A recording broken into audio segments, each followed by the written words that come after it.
ఇప్పుడు చెప్పబోయే job notification ఏదైతే ఉందో ఒక గవర్నమెంట్ జాబ్ అన్నమాట. దానికి 10థ్ క్లాస్ అర్హత ఉంటే సరిపోతుంది. అయితే ఇక్కడ పోస్టులొచ్చేసరికి మొత్తం గూడా 9175 పోస్టులున్నాయండి. అబ్బాయిలకి ఉన్నాయి, అమ్మాయిలకి ఉన్నాయి. అయితే 10థ్ క్లాస్ పైనుంటే పెట్టుకోకూడదా అంటే మాత్రం పెట్టుకోవచ్చు. No problem. మామూలుగా మినిమమ్ క్వాలిఫికేషను వాళ్ళు చెప్పడం అయితే 10థ్ క్లాసు. అయితే ఇక్కడ పోస్టులేంటి? దాని గురించి చెప్పబోయే ముందు ఇంతవరకు ఈ ఛానల్ సబ్స్క్రైబ్ చేసుకున్నోళ్ళు ఎవరుంటే సబ్స్క్రైబ్ చేసుకొని వీడియో లైక్ చేయండి, షేర్ చేయండి. మీకు గనక నాతో మాట్లాడాలంటే కాల్ మీ ఫర్ ద్వారా కాల్ చేయండి. Telugu English Telegram channel join అవ్వండి. వీడియోకు అయిపోయి టాపిక్లో పెడితే సెంట్రల్ రిజర్వ్ పోలీస్ ఫోర్స్ అని చెప్పేసి వాటికి సంబంధించిన కానిస్టేబుల్ పోస్టులు మొత్తం 2 రకాల కానిస్టేబుల్ పోస్టులు. ఒకటి టెక్నికల్ అండ్ ట్రేడ్స్ మెన్, ఇంకోటి వచ్చేసరికి పైనీర్. సో ఈ కానిస్టేబుల్ పోస్టుల కోసం వీళ్ళు నోటిఫికేషన్ రిలీజ్ చేశారు. దానికి క్వాలిఫికేషన్ 10థ్ క్లాసు పెట్టారనమాట. అంటే మెట్రికులేషన్ అంటే 10థ్ క్లాసేనండి. అయితే మీ ఏ రాష్ట్రం అయితే అందుట్లో కానివ్వండి, లేకపోతే యూటీలో ఏమైనా ఉంటే వాటిలో కానివ్వండి, మేల్స్ కానివ్వండి, ఫిమేల్స్ కానివ్వండి, వాళ్ళందరూ కూడా దరఖాస్తులు అనేవి అంటే ఈ నోటిఫికేషన్ ద్వారా అప్లై చేసుకునేదానికి ఉంటుందన్నమాట. సిఆర్పిఎఫ్ అంటారు దీన్ని. అయితే ఇందుట్లో ఖాళీ వచ్చేసరికి మొత్తం మీద 9175 పోస్టులు ఉన్నాయి.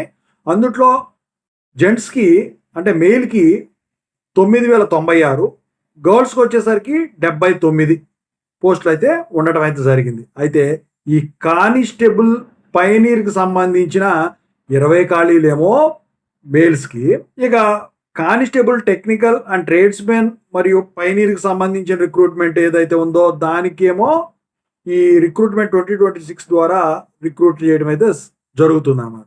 ఇక constable trades men and technical ఏదైతే ఉందో, constable technical and trades men ఏదైతే ఉందో అది, కానిస్టేబుల్ పైనీర్ ఉద్యోగాలు ఏవైతే ఖాళీలు ఉన్నాయో రాష్ట్రాలు కానివ్వండి, యూటీలు అంటే కేంద్రపాలిత ప్రాంతాలు అంటారు చూసారా, అవి కానివ్వండి, ఆల్ ఇండియా మొత్తం మీద కూడా వీళ్ళు రిక్రూట్మెంట్ చేయనున్నారనమాట. పే స్కేల్ ఏమో పే లెవెల్ 3 అండి. అంటే 21,700 నుంచి 69,100 రూపీస్ వరకు రేంజ్ ఉంటుంది. ఇక ఏజ్ లిమిట్ వచ్చేసరికి కానిస్టేబుల్ డ్రైవర్ ఉద్యోగానికి ఏజ్ లిమిట్ వచ్చేసరికి 21 ఏళ్ళ నుంచి 27 ఏళ్ళ వరకు ఉండాలి. అది కూడా జనవరి 1, 2026 నాటికి అయి ఉండాలి. ఇక మిగతా ఉద్యోగాలు ఏవైతే ఉన్నాయో వాటికి 18 ఇయర్స్ నుంచి 23 ఇయర్స్ ఉండాలి. ఇక ఆ తర్వాత వచ్చేసరికి ఎడ్యుకేషన్ క్వాలిఫికేషన్ వచ్చేసరికి మెట్రికులేషన్ అంటే 10థ్ క్లాస్ చెప్పాము. సో అది కాకుండా ఇంకా వేరే కూడా ఇచ్చారండి. దాని ప్రకారం కూడా మీరు చేసుకోవచ్చు.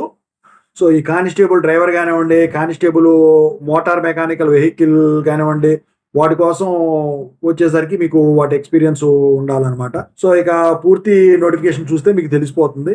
సో ఇక అప్లికేషన్ వచ్చేసరికి మీరు ఆన్లైన్లోనే అప్లై చేయాల్సి ఉంటుందండి. సిఆర్పిఎఫ్ వెబ్సైట్ ఏదైతే ఉందో www.rect.crpf.gov.in లోకి వెళితే మీరు అప్లై చేసుకోవచ్చు. Registration starting date 20 April 2026. So ending date వచ్చేసరికి మీకు అందుట్లో 19th మే 2026 అనమాట. సో ఆ డేట్తో ఈ అప్లికేషన్ అనేది క్లోజ్ అయిపోతుంది. ఖచ్చితంగా అయితే మీరు ఆ వెబ్సైట్లోకి వెళ్ళి చూసుకోండి.